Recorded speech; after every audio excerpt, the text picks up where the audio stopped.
Mexican night at the Kuertz residence during quarantine.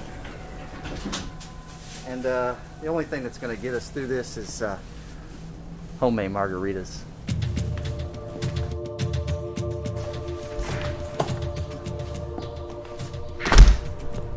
But it does seem like that we're able to sort of listen better.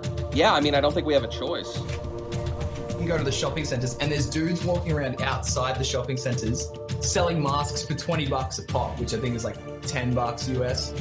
Always, whenever the crisis hits this planet, gaming is growing. Yeah, and it's like, that's amazing. All right, welcome back to another episode of eSports Times, Age of Coronavirus. We're here with Alexander Kokanovsky. He's a 20-year veteran of eSports and founder of the most popular and successful teams, Navi and Dream Team. Dream Team is an infrastructure platform and payment gateway for eSports and gaming. How are you doing today? Pretty good. I think that's Groundhog Day every day, so pretty good. Where are you located? I'm based in Kyiv, Ukraine, but last year I moved to LA, so I'm roaming between those two cities. How's it going over there in the Ukraine? I think it's pretty tense. Not as tense as in the US. For example, right now we are three to 4 weeks behind. You have a very unique perspective, I think, when it comes to the industry at large here in esports in regards to COVID-19. In the article, How Will the COVID-19 Impact the Esports Industry? Your assessment is that it's going to be about 3 to 6 months of quarantine and worst case scenario, a year. Is that assessment still correct in your mind? Yeah, I think it heavily depends on the kind of measures that each country will take according to the situation. On the one hand, on another, it eventually depends on how the people will kind of try to sustain the quarantine, how they will follow those rules and orders. In your opinion, based on the analysis in the article, who are the winners and losers during this crisis? Definitely the losers are tournaments that suffer the most, teams, and somehow maybe professional players. Yeah, affected like lower salaries, lower prize money that they can win during this period of time. The winners are, of course, game developers and streaming platforms, as well as streamers. Yeah, I think those kind of who will gain the most. How is the audience going to change?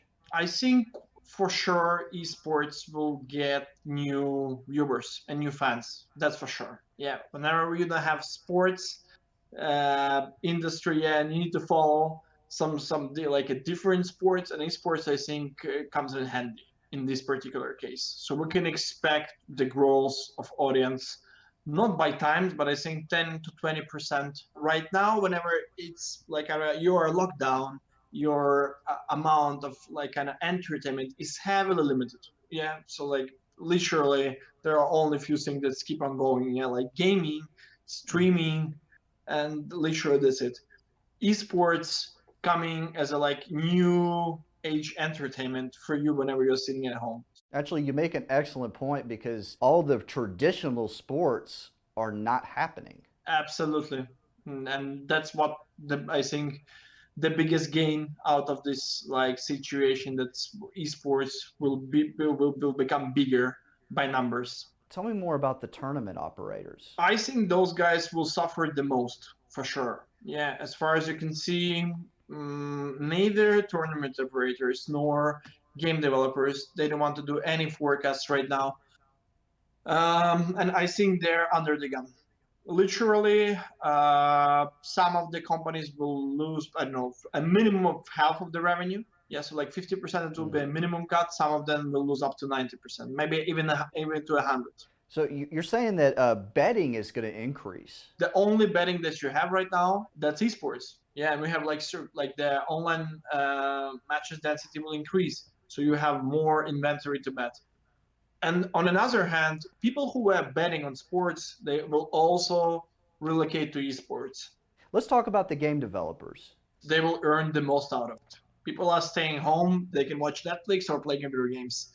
That's the two most common thing that's majority of people on the planet will do. Always, whenever the crisis hits this planet, gaming is growing. Yeah, and it's like, that's amazing. And I think that's the industry that's keep on going.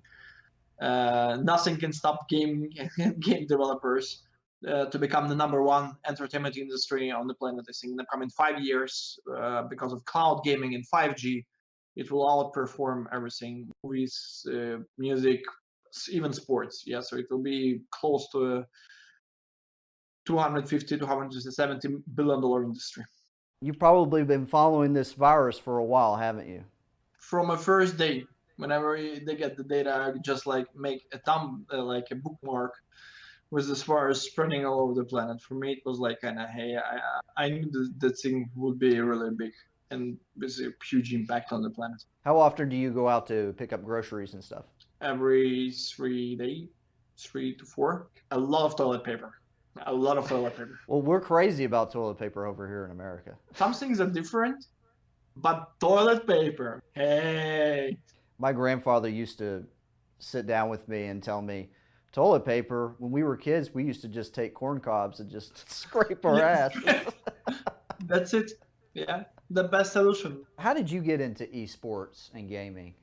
Oh, that's a long story short. I started my esports career in 1998 as a semi-professional player in StarCraft, Brood War, and then in 2000, I switched to Counter-Strike and I played 6 years professional. So I participated in the first World Cyber Games in 2001 in Seoul, South Korea, and so I've been playing professionally for 5 years, and that was my kind of an intro to the esports scene, I would say, like that. What is your biggest accomplishment to date? Oh man, it's like a biggest accomplishment. I think that I entered the field so early, yeah, and I've seen so much and I've done so much that I'm enjoying every day that I'm spending within the esports community and doing esports as a business. Alex, thank you so much. Thank you, man. Have a great day.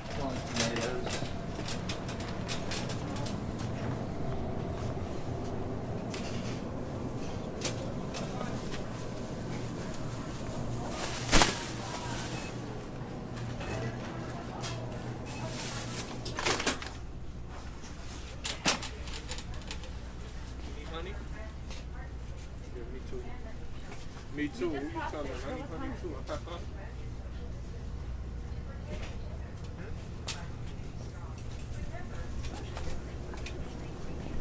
Social distancing. Social distancing. We're here talking to Treeborn. He's a live Twitch streamer. What's going on? Going well. How you doing? Man, we're making it work. We're making it work over here. So you're living in Australia. That's correct. Gold Coast, Queensland. So what's it like with the lockdowns over there? It's getting pretty fierce. It's for a lot of people, it's still business as usual. And there's a lot of people that aren't taking it seriously. Like the beaches are still full of people. There's still a lot of like elderly people out just not even shopping, just browsing at stuff. It's actually bizarre. That's a little shocking. Is anybody keeping any distance? Look, so every shop you go into, there's like signs everywhere that says 1.5 meters. Everyone's got to keep distance. 80% of the time people are. 80% of the time. The other 20% people don't give a shit. It's either it's inconvenient or they just don't care. Have you heard anybody that you know or anybody close by that might have been affected already? Or actually, no. So we've been like hunting around for people. Like, does anybody know anybody that's like actually got it, or we know some people in quarantine because they went overseas.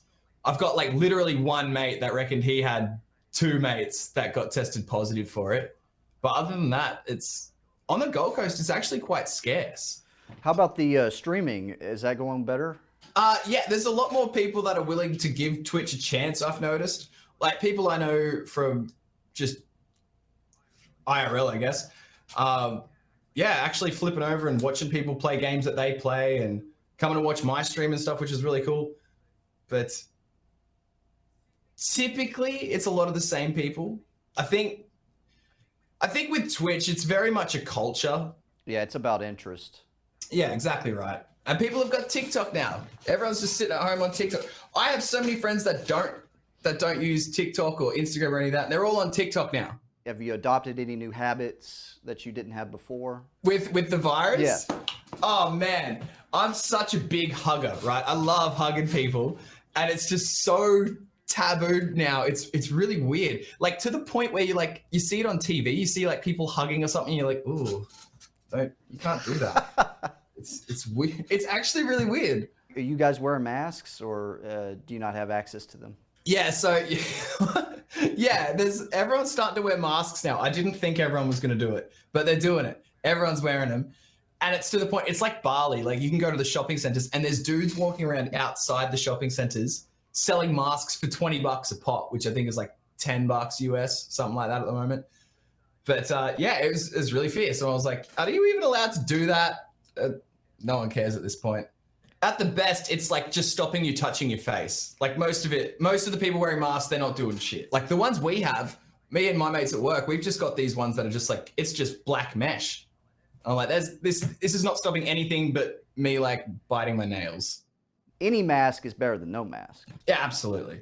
Not events, but like things I was supposed to be at over the next couple of months, all of it canceled. Yep. And as an introvert, that's fucking awesome. Like that just lets me stay here and do my thing. You're like, oh my God, I had to attend that. Thank God. Calling people up and like, oh, I'm sorry, man. Oh, the corona, I can't do it. Yeah. Yeah, we finally entered that age where it's like people will not take it personally. When it's all done and everyone's allowed to go out again, like, are people gonna hug as much? Like, is like generally kissing someone on the cheek gonna be seen as taboo from now on in? Well, maybe we could just do all of our physical touching through emojis. How's your gameplay going? Well, there's more time to actually work to like, I don't know, hone your skills. Most people would tell you, except for Minesweeper, I'm pretty much the worst FPS player out there, the worst fantasy game player, the worst strategy game player. Minesweeper, killer. Everything else, I get the job done. Oh, you're playing some Fortnite too, right? Absolutely, yeah. Everybody's playing Fortnite. You've got to play that game. They've just done an amazing job on that game. And I don't care how much people like it or dislike the game. Fuck, they've built an enterprise that is just berserk. Are you streaming more now than you were then? It's hard. There's a lot more people streaming a lot longer hours. So the market share divides up a lot more.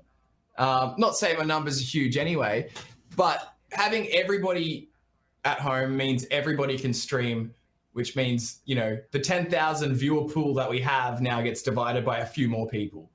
So everybody right now is getting on Zoom. Everybody's trying to start up a podcast. Everyone's trying to make their own channel or YouTube channel or Twitch stream. There's going to be a lot of people that give up in the first 2 weeks. There's going to be a lot of people that give up in the first 2 months. There's going to be a lot of people that will hang in for 6 months and then be like, you know what, this isn't for me. And then there's going to be people that'll slug it out for a year and be like, you know what, I can't do it. I'm not built for it. So and those people tend to stay there because they're already part of the culture. They tend to stay as a viewer. So I think we'll see an uprising of people trying to do it and a lot of people paying out less so they can kind of build it for themselves. And then once that all settles down, they'll start sinking their money back into other communities. I'm really interested to see how many companies after this have adopted certain measures where people can stay home more often. Absolutely. And I think it'll be rude to not let people after having done this for so long. You've heard of that condition where you're in jail for so long that when you get out into the real world, you can't do it. It's too much. It's too daunting. And you do whatever you can to get back into jail. The Shawshank Redemption syndrome. Yeah, exactly. That's it. That's where I know that from. Shawshank Redemption. Yeah. Well, I reckon we'll see some similar shit to that. Not to that like degree, but definitely something along the lines of that. I'm interested in a lot of things that are happening right now because there's a lot of social experiments that are being forced on us. I've heard some tinfoil hat boys saying like, this virus is just Mother Nature getting rid of its virus, just sweating out its own virus, which is humans. Well, there's a little bit of denialism going around. If they look into it too deep, they're afraid that it's going to scare the shit out of them. And it may do that because we're really prone to fear-based systems. But really, you ought to look at the information and just take it in. It helps. Absolutely. It's like leveling up in a video game. It's just more experience. That's right. And there's pain in leveling up. Yeah, adjusting to the new buttons, muscle memory, that kind of stuff. Got nothing better to do on a quarantine day than play some damn Fortnite.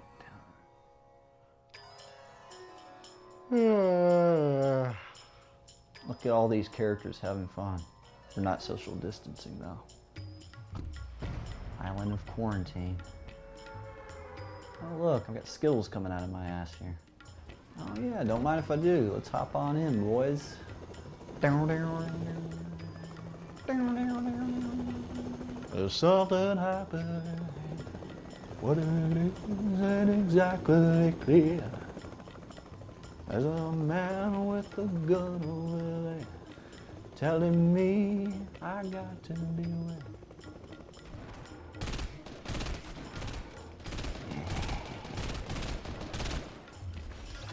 Teammate medal. I like that. I'm not sure if you're aware, but I got my lumberjacking degree at night school.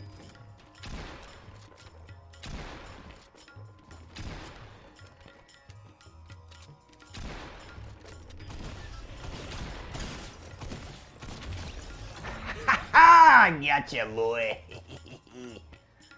You're the toast with the most. There's a storm coming. Fortnite is literally a movie line cliche. Come on, buddy. I got you. Oh no! Oh, have mercy on me. Oh no, you just took my shit out. Ow. Oh no, don't. Please. Oh. I'm here with my co-host for ESR, Jesse McGrath, my Brooklyn brother from another mother. He is responsible for Super Trash Brothers. He founded that. It's a local community show where they drink a lot of suds, play a lot of Smash Brothers. How you doing, Jesse? I'm good. I mean, as good as I can be right now. How are you? So you're all quarantined there in Brooklyn. Yep. I'm working from home. A lot of gaming time, so that's nice. Gaming and reading and doing work is pretty much the three things. Is it just Super Smash Brothers? No, I dipped back into Hearthstone. I mean, I've been just like working my way through my list also, sort of. I finished Outer Worlds. I started Link's Awakening. I finished Luigi's Mansion 3. I've been like sort of knocking out all these games I've been meaning to play or meaning to finish. So in that sense, it's been actually a very productive quarantine for me. You're also a teacher. When did you finish some of the test stuff? So with teaching in New York City, we're still going. And they've actually canceled all of the regions this year. So exams are canceled, assigning remote learning type stuff. Kids are working from home. It's been a little hectic, but we've managed okay. I guess it's going to take a little bit of getting used to doing all the teaching from home. Oh yeah, absolutely. For both the teachers and the kids. The kids, it's like it's the same work, but it's all homework now, right? Because we're not in the class, or, they're not in the classroom with us, and so kids who were previously unmotivated to work at home without kind of the looming teacher's presence are super not motivated now. So I've been making a lot of phone calls home, leaving a lot of comments, but also I don't know what's going on with these kids at home. Some of them are being affected by the virus in different ways, and so obviously empathy and being mindful of that is key. What's another hurdle that you're finding difficult? Getting a schedule. I mean, I'm so used to I've been on a school schedule my entire life. And so getting used to like still waking up, but not necessarily having to get ready or make a whole pot of coffee or whatever it may be, right? And so getting that scheduling down has been a little bit of a hurdle for me personally. Yeah, the rituals are a little bit shifted. Right. How's the gameplay going on? Are you improving? Yeah, actually I am. I've been playing Overwatch recently, and I'm at my highest rank that I've ever been. I'm at like over 2800 SR, which is still, peasant shit. I mean, it's not it's not as cool as I'd like it to be, but it is the highest I've ever been, I think, since the game came out, or close to it. So I'm getting better with that. And then I've just been watching a bunch of Valorant streams on Twitch because I want access. So I've got like 2 different screens open, watching streams, waiting for those key drops, which it's not a key, waiting for that access. No luck so far, but I've got plenty of time to watch. So How are you doing personally? oh, doing well. I mean, as well as you can be in these times, like just keeping myself busy. Like I said, gaming, reading, working. I'm in school as well, getting a master's, and so I have a lot of stuff to do. I think the big thing is like there's been a couple of times when I've gotten a little stir crazy. Yeah. Like I realized like, oh man, I haven't been outside in 4 days or 5 days or something like that, and so. But other than that, I mean, just being mindful of like, oh yeah, I need to like work out even though I'm inside and can't go to the gym, or I need to, go for a walk. Yeah, it kind of forces you to be a little more creative on figuring out how to do things with the constraints that you have now. In certain senses, I think it's kind of like inspired a lot of people to, I don't know, reach out to those that maybe they haven't talked to in a long time, and to get creative with how they stay engaged with their social circles. You were reaching out to people you don't normally reach out to. Yeah, I mean, I'm from California, right? So like a lot of my social circles, like, especially like my college friends, all live in California, and it used to be, I would see them once or twice a year, and that's still the case when I go home for summer vacations or whatever. But now we're in these big group chats, and we're like, playing like Jackbox together, or playing Rocket League together, or like watching Netflix movies at the same time, and kind of like live watching it, quote, with each other. And so like I've interacted with that, so part of my social circle, more than I've probably interacted with them since college. And so reaching out digitally has been sort of a great savior in this time. Do you notice a different connection that's happening? It's some of the same, but there is that sort of awkwardness. Like, I don't know if you've experienced this, but like you're on a Zoom call or a Google Meet or whatever with like 10 people, and you realize that really only one person can talk at a time. It's not like being at a party. It's not like being at a dinner party. And so kind of grappling with that, both me and my friends and everybody else that this is kind of new to, has been definitely a shift for us. Well, at least you could start to hear people better. Right, it's true. What was that? Yeah. But it does seem like that we're able to sort of listen better. Yeah, I mean, I don't think we have a choice. We kind of have to stop and listen, which is good. I mean, there's definitely, it's tough to say because obviously this whole thing is incredibly tragic, but there's definitely been some very clear silver linings, right? One of them is like we're connecting with people maybe we hadn't connected with in a long time. Another is, like you said, we're listening to each other more. Like we have all this time. What other choice do we have but to listen and but to kind of like self-reflect? Yeah, and it's emotional and draining at times, but I think that it's a necessary thing for us to go through. Yeah, and it's gonna be lit as hell when it's over too. That's what I'm really. I mean, this is like I did dry January, and that first day back, I ripped it. Like it was just like I think it was like the weekend of the Super Bowl. It was like that, and so it was just I turned the hell up. That it's gonna be that, but all of the world. I wonder if we're gonna start seeing auras. Right? Yeah. It's like, oh, I always knew you were this color. Yeah, I've been studying my crystals a lot in my spare time, so I'm gonna have a good read on all those auras.